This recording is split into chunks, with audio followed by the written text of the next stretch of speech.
It is now time for Cooking Adventures with Kaity. The part of your day where Kaity comes in and cooks up an adventure. On today's episode, we will be making merengues. Without the guest appearance of David, because he's stupid sometimes. But we will have the guest appearance of my dear friend Jason. Yay! Hey everybody, and welcome to Cooking Adventures with Kaity. This is season 2 episode. I just posted 8, 9, 10, like 11 or 12. Normally 11 and 12 come after 10. 11 or 12, so one of those episodes. I have no idea. So this is my friend Jason. Hi YouTube. And we are making merengues today. So as you can see, I have a new piece of attire. Doesn't she look great, folks? And Jason has my other new piece of attire. Don't I look great? It's fantastic. I have aprons. I got them for Christmas. So anyway, so merengues. So we need 4 room temperature egg whites. We need a cup of sugar, a pinch of cream of tartar, an 1/8 teaspoon of an extract of your choice. Last time I used vanilla. We're going to use vanilla again. They tasted like Lucky Charms marshmallows. Ooh. Yeah.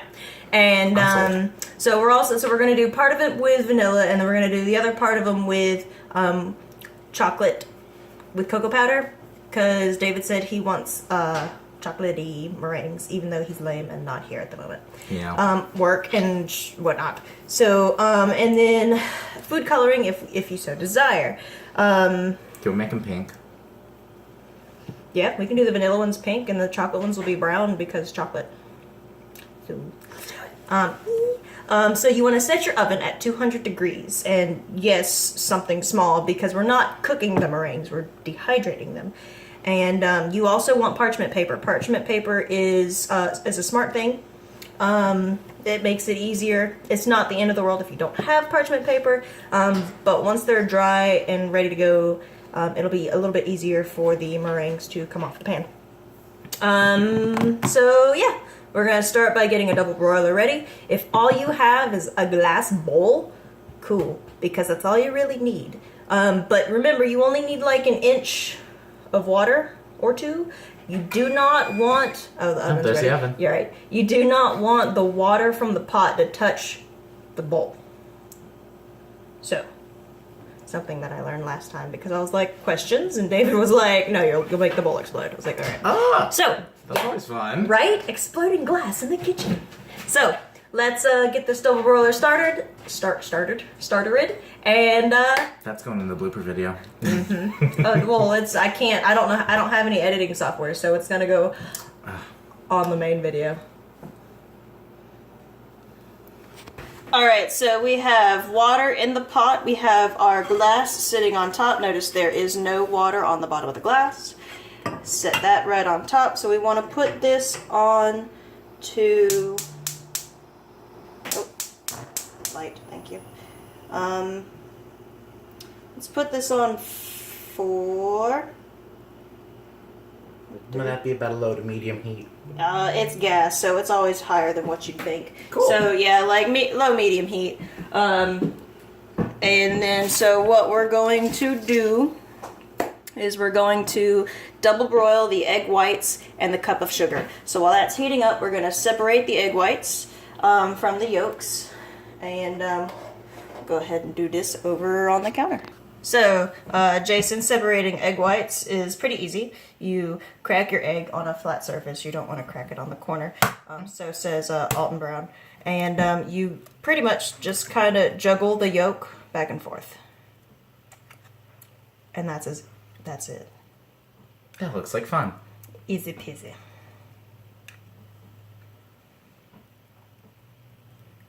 And we're not using the yolks for anything, so we can put them in the... I wish we had a compost, because I could put the eggs in the compost. It would be fantastic for plants, but no, we don't yet. So we'll just throw these in your batch. Okay. So- I still like David's suggestion of just firing shots into a barrel and making a compost barrel. That was my... Oh, that was yours. me. That's right. That was me. So yeah, get the 4 egg whites in the bowl, and then we'll throw them into the double broiler. All right, choice of a glass bowl. Let's get. There's shell in here. Uh-oh. Oh no. Oh, that's still pretty chilly. So we can just get that out. Done. All right. So that's in there. So then now we want to whisk in the sugar. So we need a cup of sugar, and we want to whisk it until there are no more sugar granules. Where's your whiskuses? Underneath, actually, the counter down here. There's a machine. We have a machine. Uh-oh, we fancy here. I'm pulling out the artillery. All right. Here's the whiskeys. Thank you for the whiskeys. I might go for some whiskey right now. All right, now when you whoop, okay, and whisk until there's no more sugar. I'm gonna get the coffee started. Yay! All right, so once your concoction looks like this, and there are no more sugar granules in, you want to remove from the heat. So at this point is when you would add the flavoring. I feel like if we do vanilla and chocolate together, it'll be like a sweet chocolate. That'd be fun. That would be fun. Okay. I'm all for it. So we'll do a splash of vanilla. Sploosh. Sploosh. Double splash of vanilla. And Jason. And and then we'll do let's do a tablespoon of chocolate. I have never done flavored meringues with powdery stuff, so this will be fun. All right, so now whisk and whisk until the pigs come home. Like, it's ridiculous the amount that you want to whisk. Don't stop whistling. All right, YouTube land. Do you think it's done? Do we have... Okay, so we're looking for stiff peaks. No. Okay, keep going. All right, humans, we forgot the extract, or excuse me, cream of tartar.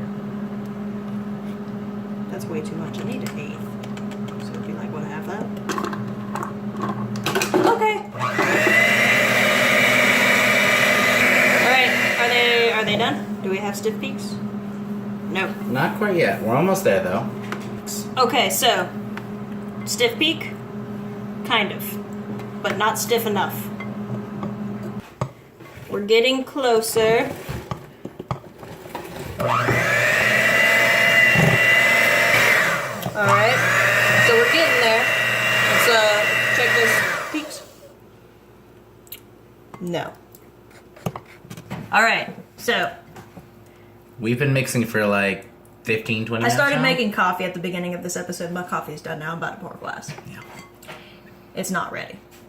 That's a lot of mixing. Yep. Think about the people who had to use hand mixer. Like, You just can't, whisk. like you Think really, about it. like you can't, like you cannot make an angel food cake without a hand mixer. I'm getting the feeling you cannot make proper meringues without a hand mixer. I wonder how they used to do it. They didn't. Bless their hearts. That's some southern charm. Oh, bless their Oh, bless heart. their hearts. Jesus loves them. All right, let's check them peaks. Checking the peaks. No. Nope. So, about a little bit into it, or whenever you're ready for it to be done, go ahead and get this sucker up to medium, high, and just kind of stir it around. Once you can see the folds in the meringue, and then stay for a minute, you're getting pretty close.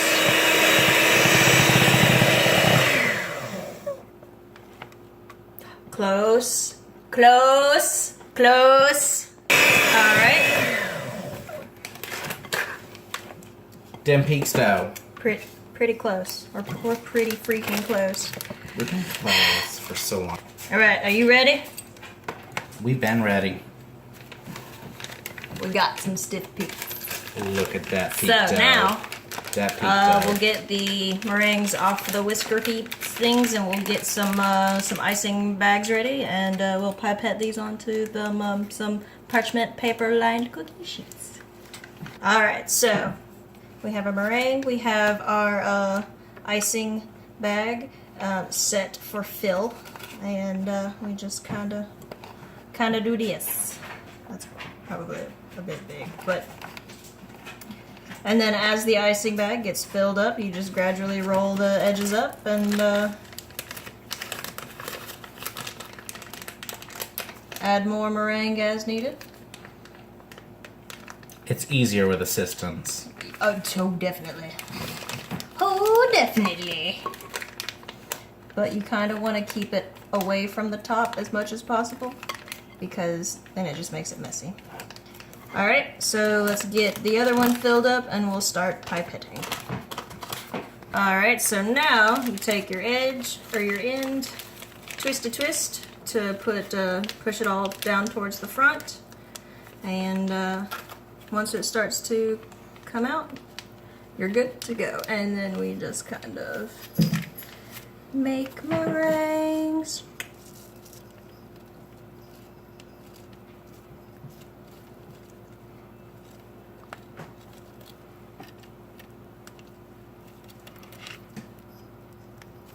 Look how cute these are. Aren't they precious? Totally got this down. And then just go until either you get sick of doing this or you run out of meringue batter. We'll let y'all place bets on which one happens first. Right? Looks like Smokey found Tiger's toy. He's more interested in that toy than she is. Or she is more interested in that toy than she is. Tiger's kind of afraid of it because it makes noise. She was like, "Oh, look, cool, a mouse on a string," and then it made noise, and she was like, no. It's fighting back. These aren't for you, Smokey. This makes noise. I don't know how I feel about this.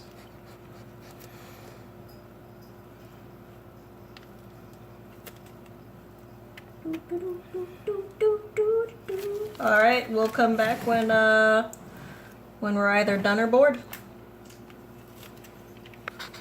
Gases, and we poison their asses. Actually, their lungs. Alright, partially because we're done with everything, this is the last of it, and partially because screw this mess.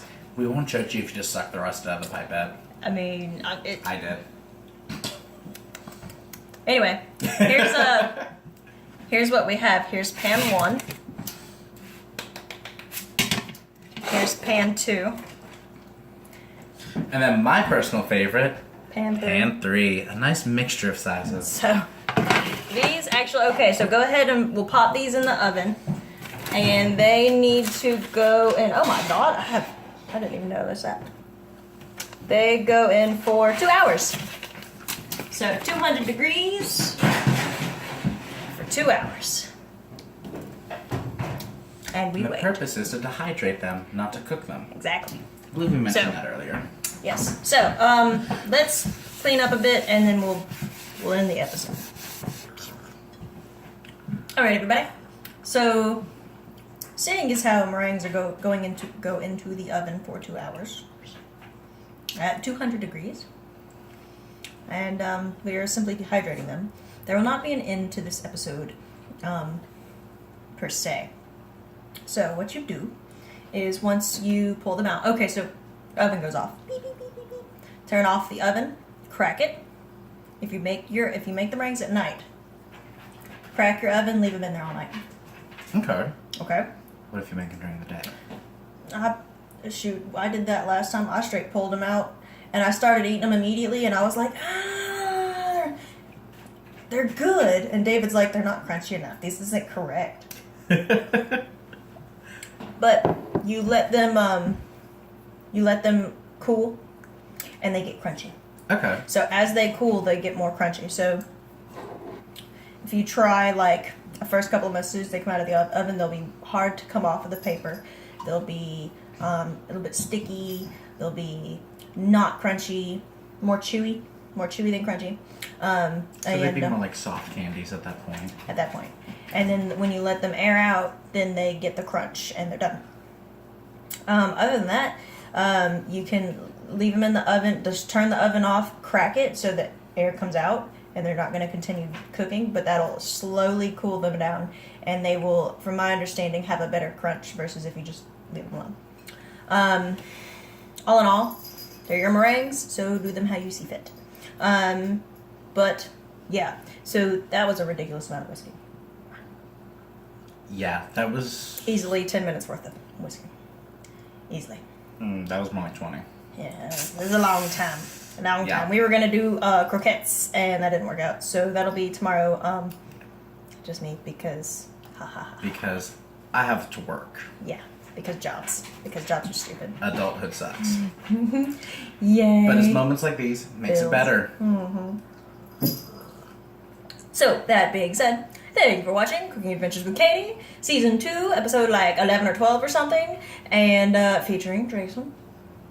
And next time will be croquettes. I'm going to do those tomorrow, though it'll probably be another week from now. And Like, subscribe, all that fun subscribe, comment. Tell me how have much fun it was to watch me. adventures that of your own that you want me to partake in. Cool. Be like, oh my god, this recipe here. Or yeah, stuff like that. All in all, thank you for watching, and happy cooking. Happy New Year! Happy New Year.